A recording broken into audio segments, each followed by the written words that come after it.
to episode 5 of Road to Dopey podcast. We're back from a brief hiatus last week. We took a brief week off whilst Stewart was away, but we're back, and today we have medals. So hi, my name's Jason, and also introducing... Hi, I'm Stewart. And we are the Running Geeks. As you probably know, if you've watched this stuff before or listened to this before, we're training now in the build-up to our first Dopey challenge. Stuart's a seasoned Run Disney runner, and I've ran one before. And this podcast is all about our training in the build-up to that. We'll be talking about Dopey particularly, but we'll also be talking about the other Run Disney events in the build-up and post. And once Dopey is complete, we'll be just changing the name of the podcast to the Running Geeks. So even if you're just into running, there's stuff in here for you. Stuart, have I missed anything? No, not really. Everybody's Dopey for quite a lot of feedback here. You're a little bit patchy. Stuart's internet's a little bit patchy tonight, but we'll bear with it. I'm sure he'll come back.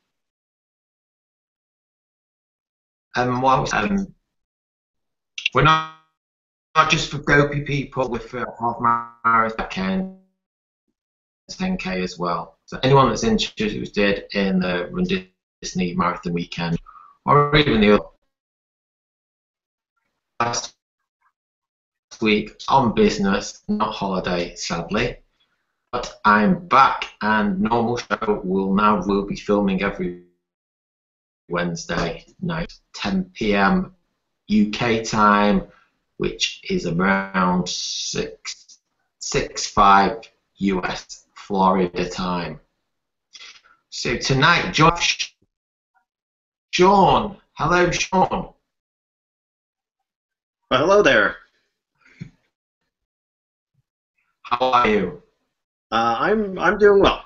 Been a long month and a half at work, but I'm surviving.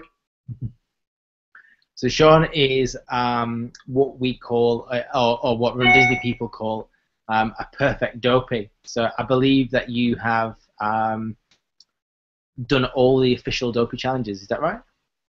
I have done both of them so far. Training for the third one.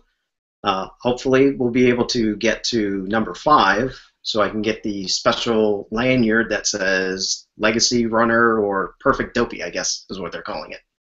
That'd be. I mean, that's some wow. sort of feat. I kind of, in my mind, and I think anyone who's run a Run Disney race before, I think that they're probably all thinking the same thing: is they can't quite make their mind up over what's the most impressive, like they're actually running all those races, or actually managing to gain entry to them all. I'm not quite sure which one's more difficult. Well, the registration process has gotten interesting the past couple of years. The first year was a little stressful because it was the first one, but they've changed the way that they do the registration processes now, so it's been very challenging and very stressful to get in because now they have the queue where you get, if you don't get in right when the registration opens up, they put you in this like holding queue, and you have to wait until so many people are done registering, and then hopefully you get a chance. We had really interesting, some really interesting issues this year. So there's 5 of us in a kind of a group who are all coming across from Manchester, and I was at home on my own, and I had no problems. I went straight in. Whereas the other 4 were in groups of 2. And one of them got through in each group, and then the second one didn't get through.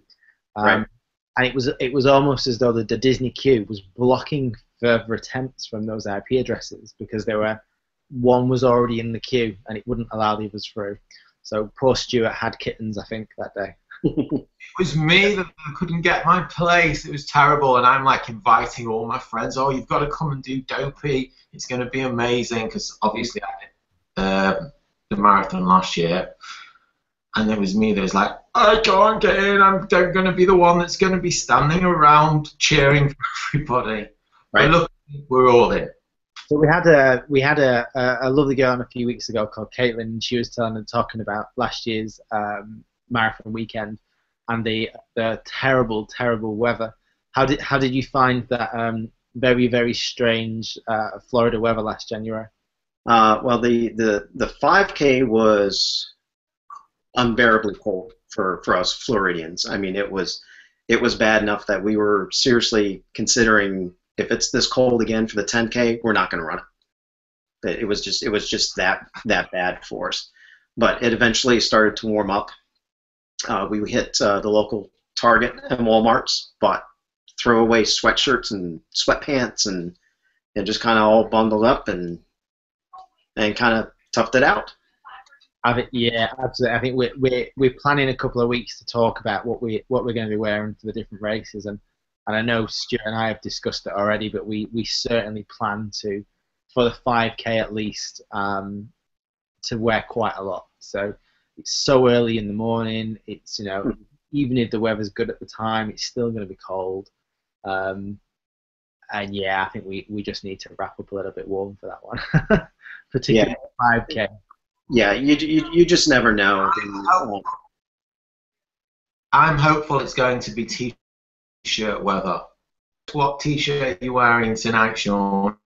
I am wearing the very first I Did It Dopey shirt that was available. Oh, wow. That's a good shirt. I love it. And it has the map on the back. I don't know if I can see. If you can really see it, but it has the map. That's really good. Of all the races on it. Did you ever do the Dopey before it was official? No, actually, my my running story is kind of weird. My wife ran what was called the Minnie Mouse 15K. It was called the Mini 15K a couple years ago, and then she did the Princess Half in 2012. And then she decided, when she finished that, she was like, "Is that all? I want more." So I told her, "You're ready for a marathon then." So she decided to run the marathon in 2013, but she went ahead and signed up for the Goofy. So that was her first marathon, was the Goofy Challenge in 2013. So she finished that, and it went okay for her. She pulled a hamstring going down the ramp in the speedway, but she ended up and then when she got done with it, I was looking at her medals, and I was like, you know, I want those. I want some of them. So that started my whole thing. I started running in February 2000, and my first marathon was the Dopey. My first marathon will be Dopey. Amazing. Yeah, I'm doing that same route. So Stuart's done it the sensible way, and we're doing it the same way. Well, I mean, for me, I mean, I had no frame of reference for anything, so I didn't know that you really shouldn't do your marathon 10 or 11 months after you start running. Apparently, that's something that you work up to. But I had no frame of reference, so I just, and off I went. Well, you've done it, and you did it again the year after. So, you know, salute to that. That's impressive. Impressive. Stuart, can you tell us what T-shirt you got? 2012, my first half marathon at Epcot. The weather was good that year. Did you say it was Wine and Dine, that one? One of the old T-shirts, so it's quite scratchy material, but the sleeves are very fitted. I never really wear this T-shirt, this long sleeve T-shirt, very often. Are you, Jason? I'm wearing a local T-shirt today. Actually, this is from the English Half Marathon in Warrington. So, well, actually, they only did the 10K this year, sadly enough. But We did the half marathon the first year, and then the 10K the second, and then didn't do it at all this year, unfortunately. But my friend from work, give him a shout out. He has a little design company called Spelling Production, and he designs the shirts for the marathon race. So I thought I'd stick this one on today.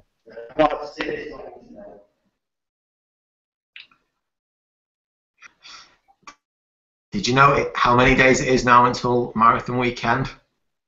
Take a guess. Is it time for a drum roll? How many days, Stuart? Give us the number. Your favourite number, 69. 69. Oh, all the young boys will be laughing. Brilliant. 69 days. That's really soon, isn't it? That's like. Yeah, it's because I remember like when it was 100 days. That was not that long ago. And we're now another 30 days less than 100 days. Wow. It's going to come round. We've got 10 weeks. Yeah, the next 4 weeks. Yeah. I can see it here. The marathon is still not sold out. We spoke about it a couple of weeks back. The marathon was at 99%. And that's not good. Is that normal? Last year it sold out, but then it came back on sale again. I don't know why they do that. Maybe they find a few extra spaces. But I do imagine it will sell out. Sean, do you know how many people run the marathon? Roughly, they sign up over, I want to say, about 27,000 people for it. And what happened last year is set aside a lot more spots for the Goofy because it was the 10th running of the Goofy, but they couldn't sell it out. So what they did is they did the Goofies that they set aside, so a bunch of marathon and half marathon available. Right. Yeah. There's a hell of a lot of people, 27,000 people. The average, I think, that actually shows up because a lot of people will either don't think they're ready, scared not show up, or hurt themselves, or the other problems. I want to say there's probably been about 22,000 that have been running the past 2 years that actually show up and finish. Wow. Wow. I remember the question that we wanted to ask you from previous week when we couldn't have you on the show because of technical problems. I don't know what corral you started in last year or the year before, but from the first start, what's the time difference from corral A to corral Z? Let's see. The first year I was in corral L, I think, L or M. Right. And then the past year, for some reason, they stuck me in N this past year. So it was probably about 45 minutes, or probably about 45 minutes from when the corral A went off before we started running. Wow. That's a long time to be stood around wanting to go back to the toilet. 45 minutes isn't as bad as I imagined it would be, though. In my head, I imagined it would be much worse. I'm sorry. Sorry, I was just saying that 45 minutes it feels like an okay period of time. I think I was expecting it to be worse. I think I was expecting it to be kind of maybe an hour and a half to 2 hours. Now they try to get the corrals out of there roughly within an hour or so from the start, because you have to remember, you have to get all those people through the corrals and through the road and through the Magic Kingdom, because they actually open up the Magic Kingdom roughly about 9 o'clock. So they need to have all the runners out of the Magic Kingdom before they open up. Speaking, have you, whilst watching the marathon or the half, have you ever managed to sneak onto a ride before the race finished? Well, actually, the Magic Kingdom, there are no rides open. There was rumors going around that they were going to open up the Snow White coaster last year, but finally open. Running Dopey, but that wasn't open. I did ride the first year. Me and my wife did ride when we went through Animal Kingdom because you run the ride. So I mean, it's easy enough for you to get onto that. But there's many other rides that you can run by that you can hop off quickly and get back on, because a lot of the rides where the course is, you're not really running by any other rides. There's a group on Facebook, a private group on Facebook. I won't give the name of it publicly because the people who organise it tell me that. There is a private group on Facebook of people who are planning to do as many rides as they possibly can during the marathon. And the plan is essentially that they run their first half of the marathon with the balloon ladies. Mm-hmm. Then they get to the halfway point, and then they speed up significantly and make their way to the rides and ride as many as they can. I think they've mapped out about 9 rides that they think they can do before the end of the race. Good luck to them. It'll be tough. Because after you hit the halfway mark, roughly the outside of the animal, then the next roughly 9 miles is basically and ESPN sports complex. So I mean, there's nothing to ride. And then once you get into the studio, you're running backstage. I mean, not the only one that might be able to try to run there would be Star Tours, but a bit off of the beaten path of where you're going. That makes sense. Cool. And then when you finish at Epcot, you're running around World Champions, so there's really nothing there for you to really ride there. Well, I guess some people are all about the rides, but for me, I'm all about the medals. Brings it on very nicely to the medals. So the medals have officially been announced. So I'm just going to finally, we've been waiting for this for so long. Yeah, I think every week we've been it's the longest wait that there's ever been. It certainly feels like that.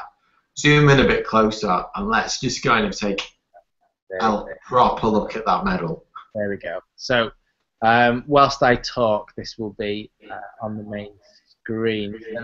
So if I go left to right, so the far left is the kids race, then the Pluto 5K with a rubber magnet type medal. Then there is the Mickey 10K, which looks like a decent solid medal with a big cutout. That's the same as last year, that one, the mini 10K. Is it? Oh, it's the mini 10K, sorry. And is it exactly the same medal? It looks exactly the same to me. Yeah. You can't really tell because the resolution is not so clear on this imagery. No, whoever's leaked this image needs a better camera because it's a very poor image, but nonetheless. Not a leaked image, it's an official image. It's not an official one.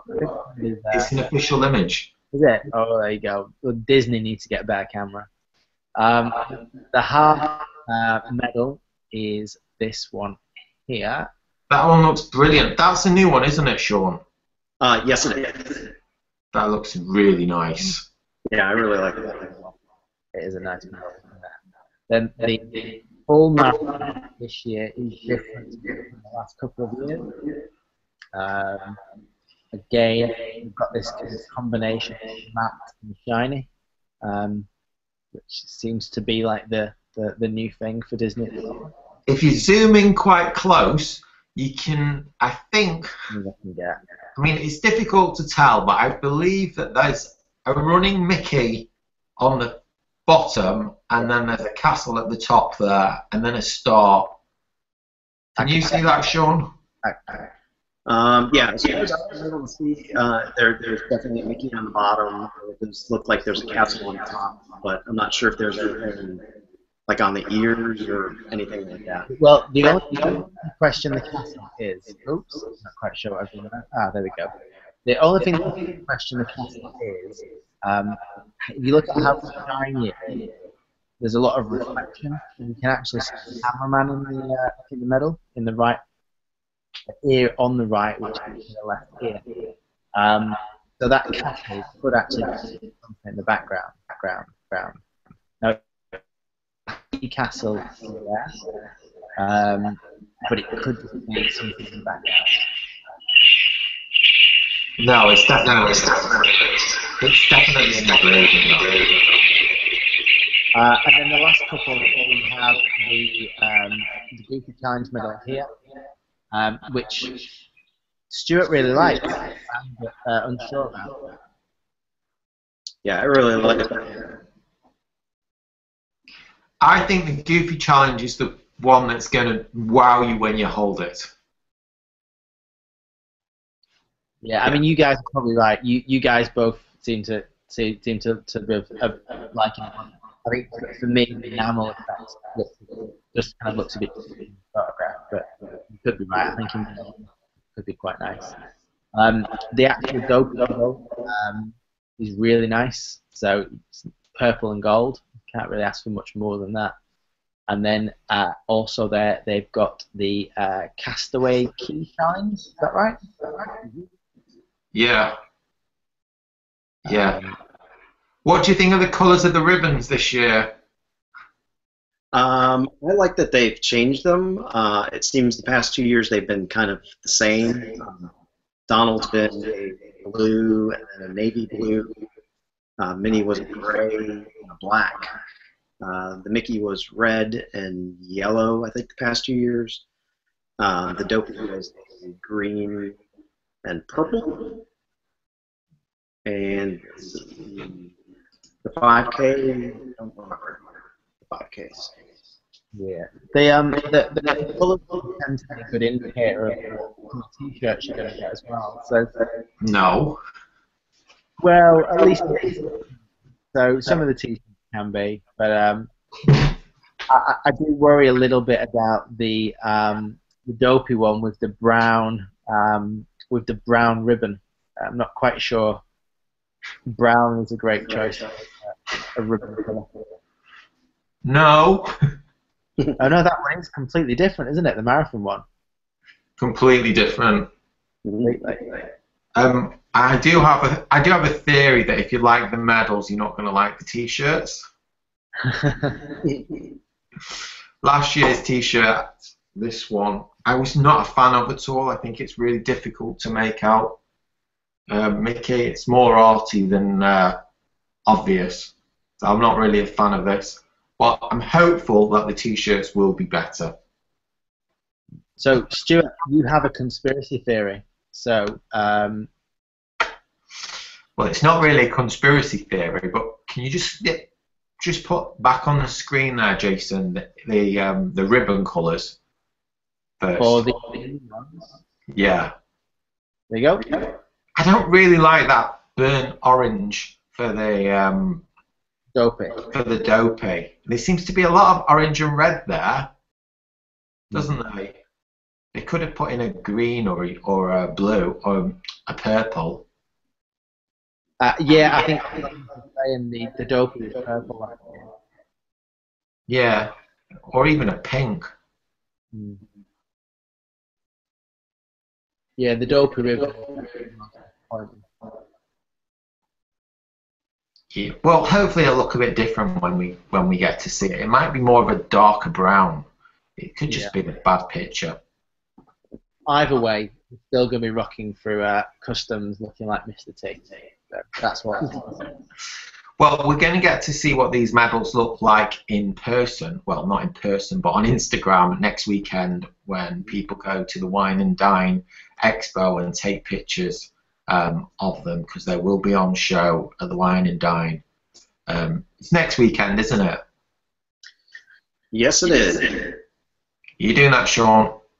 I have a busy running schedule ahead of me. I have Wine and Dine coming up. Then I have Dopey. I signed up for the Princess Weekend, running all 3 races, 5K to 10K and a half on that one. Wow. I signed up for the Star Wars race that they're doing down here. And then we're also doing 2 weeks after that, we signed up for Tinkerbell earlier this year. So we're heading up to that as well. Sean, you're going to need to have your walls reinforced for all that bling that you'll be hanging from them. Yeah, it's going to be, I'm going to have a few medals. You are indeed. Going back to what Jason was saying before about this conspiracy theory, he's put on the screen, this is the medal from 2004. Yeah, I'm just going to us full screen. There you go. So you can have a quick look now. Stewart comes back. So that was 2004. And 14. then, sorry, 2014. I'm old. Forgetful. 2014. And then they didn't do too much of a change for the following year. They just cut a bit out.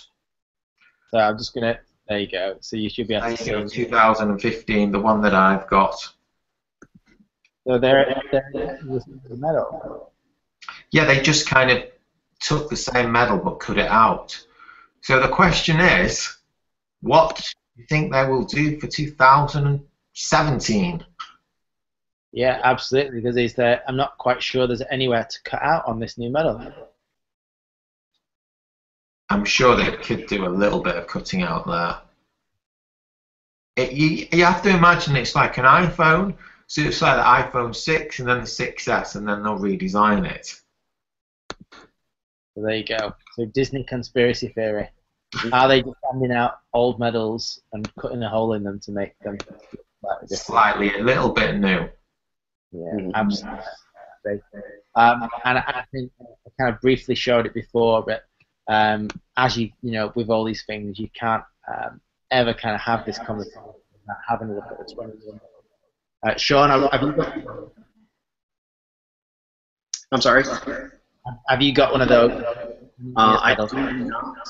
My wife has one, and it is stunning. It is absolutely stunning. It's the best medal that has ever been. I'd rather have one of them than an Olympic medal. Well, maybe not, but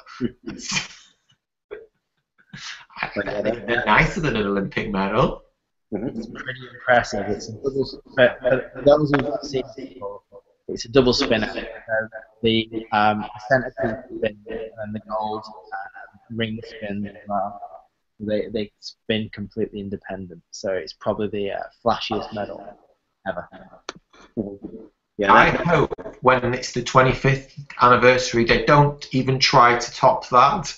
They just recreate it for the 25th, and I will be there to sign up. Are you coming, Jason? Absolutely. If they're offering that medal, I will be there. I'll be doing the old take my money.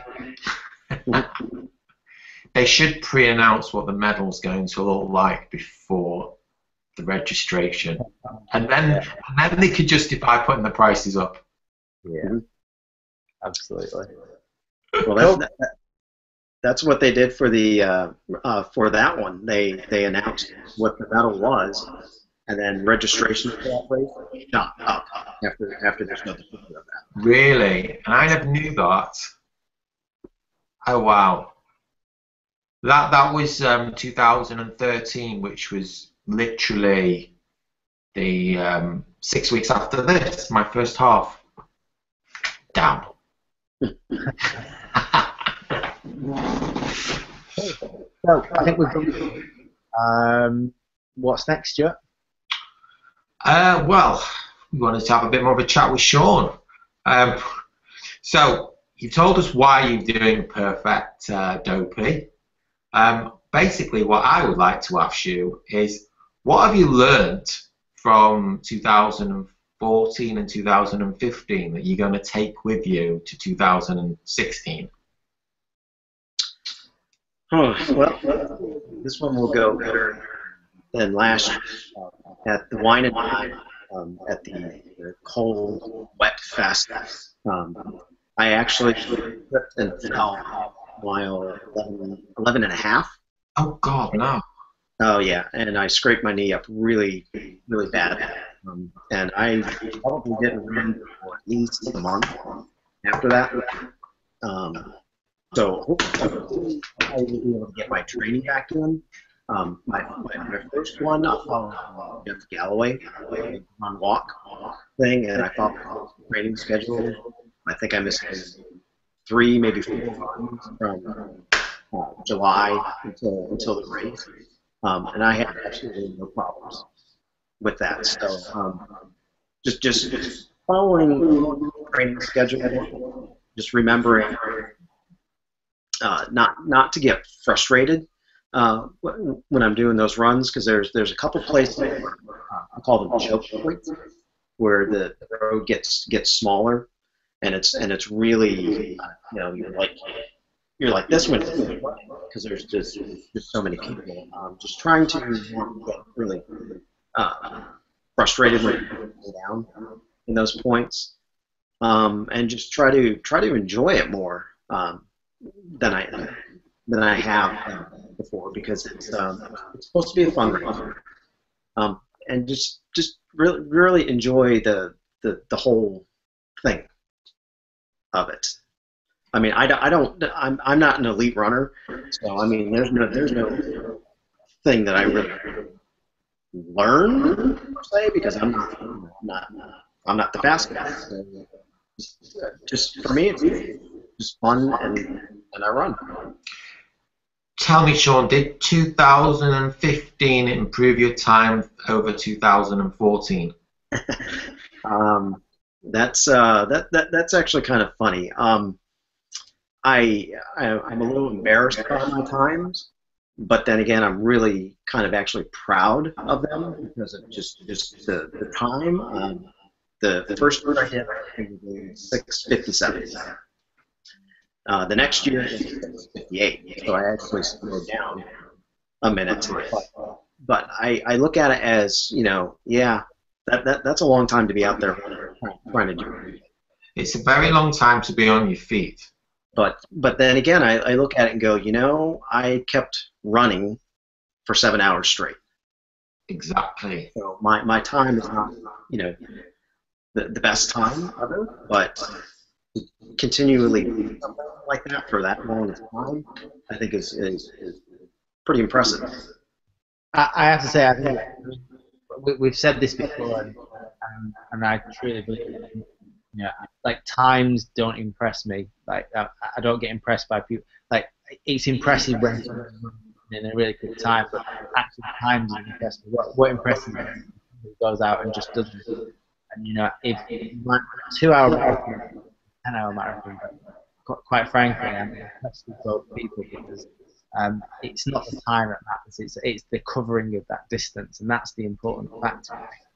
And you're absolutely right. If you've ran for 7 hours, you've gone through so much pain as somebody who ran that same race in 1.5 hours. In fact, you've probably gone through twice as much pain, because you've been on your feet twice as long. So, fair play and well done to you, because that's a really, really impressive thing.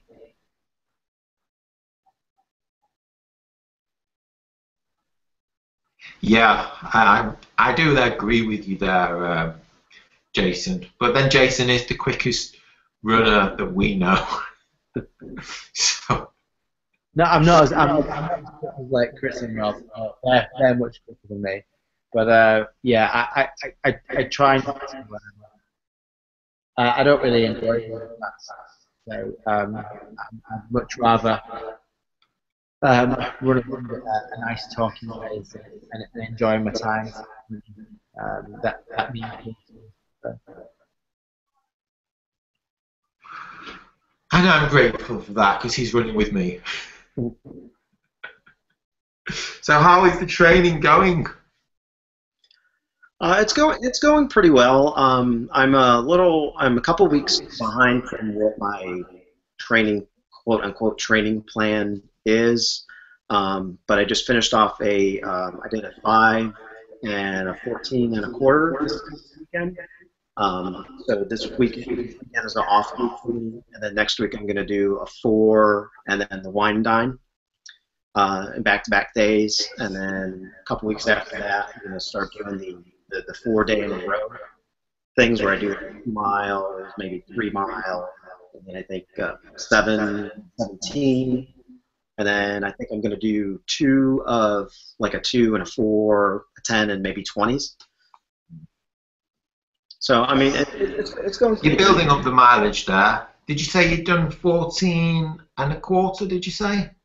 Yeah, I got close to the house. I miscalculated a little bit, and I only had 3/4 of a mile to go for 15. But I was like, I could go down to the street and come back, but I was running a little late and had to get work as well too. So I was just like, 14 and a quarter. That's pretty close. So kind of a little.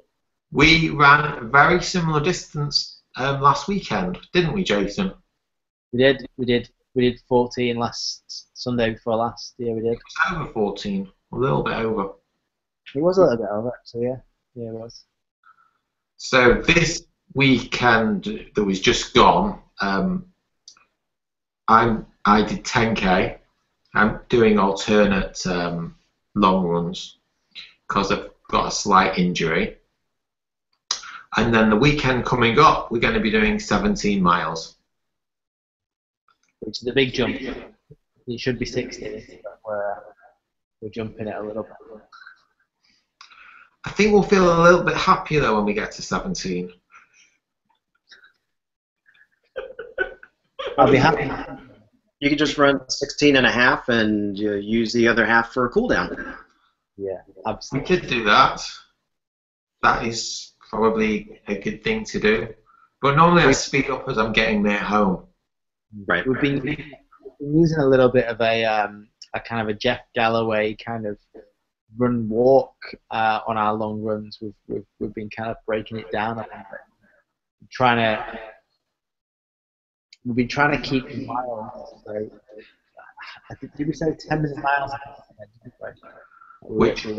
What we're trying to do, well, Jason is a lot quicker than me, but Jason's going to be joining me on the marathon, so in the hope that I can beat my time from last year. So what I'm trying to do is 9 minutes of running and 1 minute of walking. We're surviving doing the 9 minutes running. The 1 minute walking is proving tough just to walk for 1 minute. I feel like I need another minute. So this weekend I'm going to try and cut that down. In fact, I think what we might do is we might set it for 1 minute 20 walk, and then be really strict with it. Sorry, go ahead, Jason. No, sorry. All I was going to say was I think we have mentioned this before, but I think Stewart has a goal of kind of getting in sub 5 hours, and the run walk approach with those breaks in between allows you to kind of go further at kind of a slightly quicker pace. So basically, if we're covering a mile with those 10-minute gaps, so 9 minutes of running and walking. If we cover a mile, we should complete the race in 1 hour 20. Which is way ahead of where we need to be. So that gives us like time for toilet stops, for food stops, a couple of extra walks, whatever it might be. It feels like it's going on paper.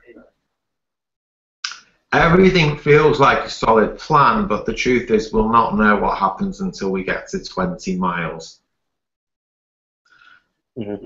That's correct, isn't it, Sean? Yeah.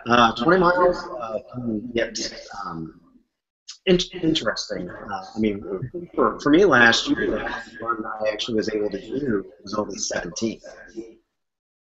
Right. So, but when I got to 17, I had some choice words for the mile 17 marker as I was running just to prove to myself that I had, all right, I know for sure I've gotten here, so now I got to keep going. But yeah, that mile 20 to 22 sometimes can be a little rough on you. Once you get back to mile 22, that's when you hit the studios, the other theme park. So things kind of go a lot better at that point because there's more things to look at, and a lot of people are cheering again, and at that point you're almost done. For me, mile 21 to 23 was the toughest, I think. At what point is it where you see that Toy Story soldier? Is that mile 22? Mile at the top of the hill, there's a soldier and he's shouting at you as you're about to hit the studios. That's almost mile 22. Yeah. Yeah, I remember that guy. Yeah, going up the upper. Yeah, it's not even a bad hill. That I mean, we're England. It's not exactly Florida. It's hilly in places. And I'm used to training hills, but I just felt really bad at 22 miles. Mm-hmm. Well, at that point, you hit, mile 16 through 21 is basically flat. So you have 5 miles of just flat running, and then all of a sudden now you got to go up this off ramp where cars go. And it can be a little fun and that because you're just so used to running flat. Yeah, it's not that much of a hill. It's literally, Jason, it's a motorway slip road, a highway slip road, as you would say. Mm-hmm. I would say it's probably maybe only 30 feet. Like from the bar to where you finish is maybe 30 feet at the max. Yeah, it just feels like it's quite painful at the time. But then I remember doing that hill when it was the Wine and Dine, and it's also nearly approaching the end at that point. I think it's about 10 miles at that point, isn't it? It's roughly about 10 at that point, yeah. Yeah. It's amazing because you can't, in my head, I couldn't actually draw a map of the route, but when I'm there and I'm running it, I'm like, oh yeah, I remember that, and oh yeah, that. Mm-hmm. I think it's difficult as well because that hill field is so underfueled at that point. You've covered so much distance and you're just so tired, and you basically your body's just craving. You're probably just a little bit delirious. So what is a small ramp actually would feel like climbing a mountain. So.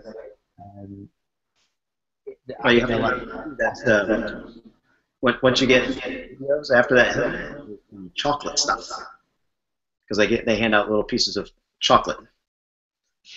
Yes, they do. Yes, I actually feel like the 22, the chocolate should be a little bit earlier. I hit the cravings for chocolate way before then. I plan to carry as many dates as I can fit in my running short, and just all the way around. My plan. So if I don't go through a kilogram of dates on the run, I'll be disappointed in myself. Should we discuss this week's hot topics? Yeah, good idea. Do you want to hang around for today's this week's hot topic, Sean? You betcha. Cool. All right. Well, today's hot question is paces. How do they work at Disney?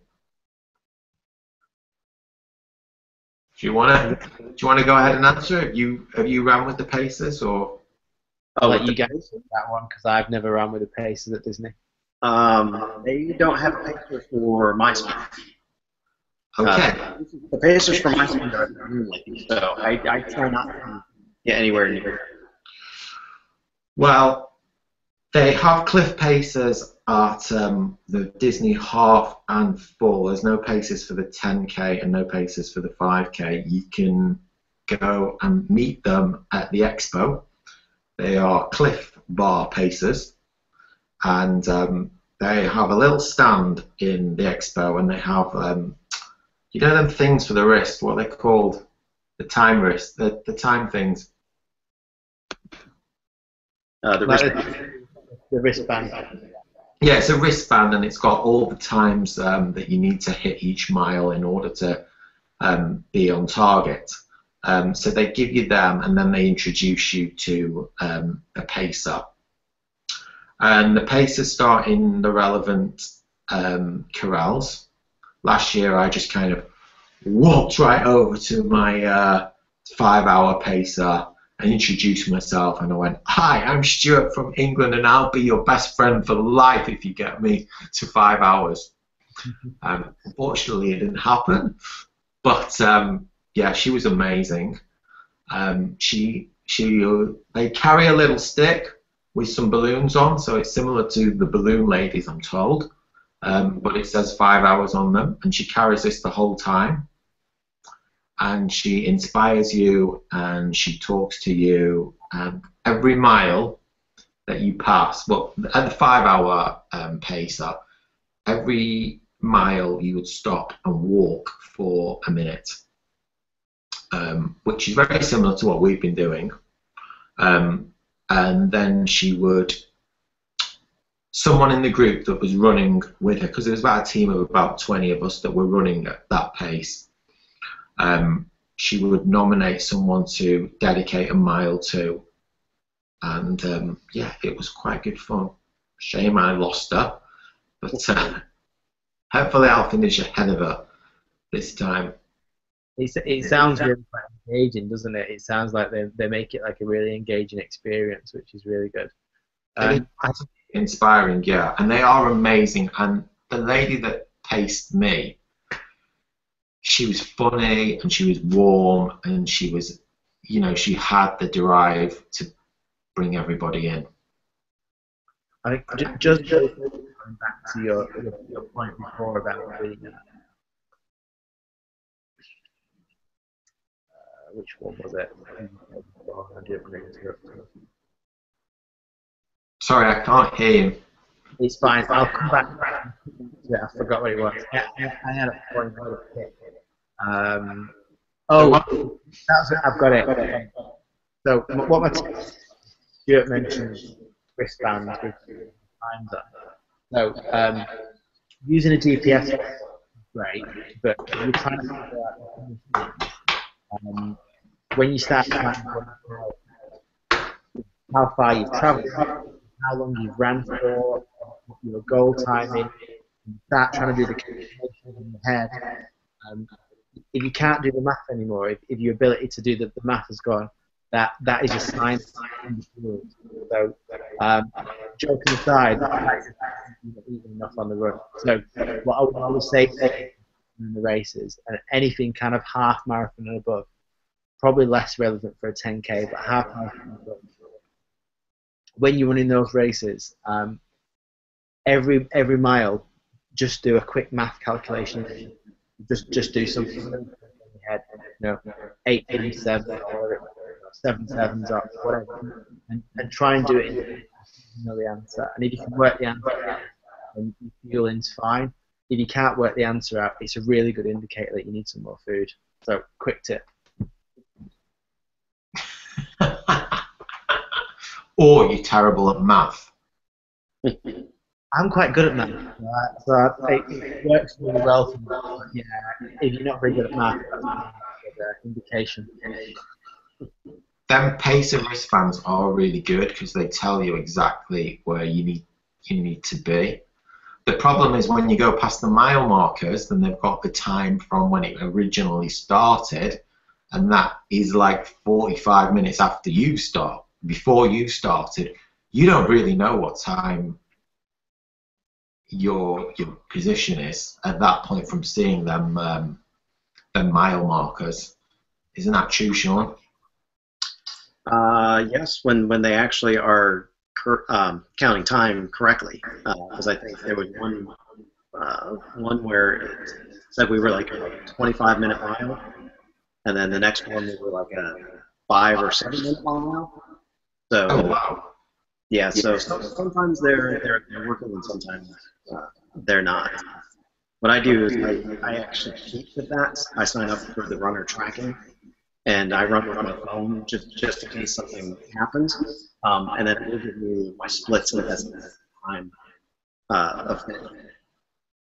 So it gives me 5K splits, 10K, 15, half time, 20 miles, and finish. And you can share that to Facebook. Yeah, Wow. you can do it to Facebook. You can send it to anybody else. If you have a phone number, you can just send it to them, and they can get a text it. Yeah. And Last year, it was feeding through to my Facebook, and all my friends were writing all these inspiring messages, thinking I was reading them. I didn't get to see them till afterwards. I logged back onto Facebook after the marathon and had like 70 messages. And we watched you on the camera as well. Oh yeah, you can get to see that. Yeah, that was quite good. So we've got another question here about speed sessions. So the question that came in, should you bring speed sessions into training plans? So Stewart, you've been doing a little bit of work at the track. So how are you finding that helping your marathon training? How can I put this? I enjoy the track. I just started going to the track on the Thursday night. So tomorrow night I'll be going to the track with the new running club that I've joined, Still Waters, Run Deep. So yeah, they go to the track on a Thursday and we do all track activities, try and increase your speed. Go around the track twice and then do it again, try and get quicker and quicker and quicker. It's fun when it's done. And the last time when you're really, really pushing and you know it's the very last attempt, I literally didn't know whether I wanted to poo or puke. Have you shown speed work or interval work for your training, or have you just focused on covering distance? For me, because I'm not a fast runner, I do more training just to finish, make sure I get the miles in and finish. And that's probably how I'm going to keep it for this time. But after, I definitely want to get faster, so I will be doing some speed work after the marathon and try to get me through the next three races that I have. I did find out that my treadmill, because I ran on a treadmill last week, was not quite correct on speed. Because the next run that I did after that, I was much faster than I was on the treadmill. I think there are benefits to speed work. But for me right now, it's not a priority. I want to make sure that I get it. I think it depends what your goal is. If your goal is to be really fast, then speed work's really important. If survival is, and I always describe Dopey for me as being like about survival, about just getting around before races. I think when you're looking at a race like that, actually speed work's probably not that relevant. Do you have, or you do have in Florida, but I'm not sure if you run it, but you have a park run? You ever visit there? Visit a what? I'm sorry? A park run? A path?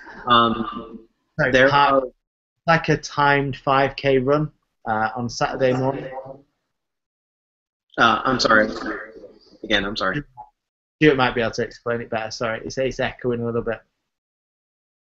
It's called Park Run, and it's timed 5Ks, and they do one in Claremont. Have you heard of it? It's every Saturday. No, I have not. Right. It's a shame because there is like literally 3 across the whole of America, whereas in England and pretty much spreading throughout the world, there are literally hundreds. And it's a timed 5K every Saturday morning. Everybody just turns up. You get like 500 people at our local park. It's a free event, 5K. See if you can beat your time. So it's a great way to do speed work without going to the track, and it's free. And it's a real shame that they're not across America. I hope that they will open more of them. I guess it's just getting the word out there. They are literally everywhere in England. Yeah, I think in America the biggest challenge they have is insurance. So, I know it's a bit like that over here. Because, you know, I guess we call it you know, because of the nature of kind of like accident claims and liability claims, I think that they really, when I've looked at parks in America, they really struggle because of that, and there's a lot of risk involved around setting up a free event where people could potentially injure themselves during the event, or injure themselves by repetitive strain injuries from running the events, and it puts the organisers under a significant amount of risk financially. So, I think that's where it's going. That's so sad. It's such a shame because it's such a waste of the economy's resources to spend it on. Don't get me started. So we have skipped a couple of things tonight, so that there's a couple of the questions which we'll come back to next week, and we've got that bring next week as well. Stewart has got some exciting trainers that we're waiting there, and I spoke about the bounce hat. Stewart's trainers. Still quite new. Very new. So that new is prepared to pick them up. And anyone who knows Stewart and his permanent knows that's a big deal. They're a bit dirty on the back. They've been running twice. So we will. So next week, other than the review and some more questions today. Next week, I'm hoping to get on the show someone that's going to put us all to shame. Literally. He is a marathoner from England. He's doing the Dopey challenge with us well, not with us, but alongside us in next year, 2016, and his marathon time is 2 hours and 40 minutes. That's fast. There's a lot of shit. Fast. He also works in a running shop, so he might be able to tell us more about trainers or sneakers, as you call them, and maybe he will have something to say about the Hoka Clifton 2, which I am just starting to try out. Cool. And I think the other thing is as well, the last few weeks we have been very, very male heavy. Any women want to get involved or come and join us on the podcast, like you go, please do come and join us, because we want to know your experiences as well. Yeah, they need to reach out to us. They can contact me on Instagram, like Sean did.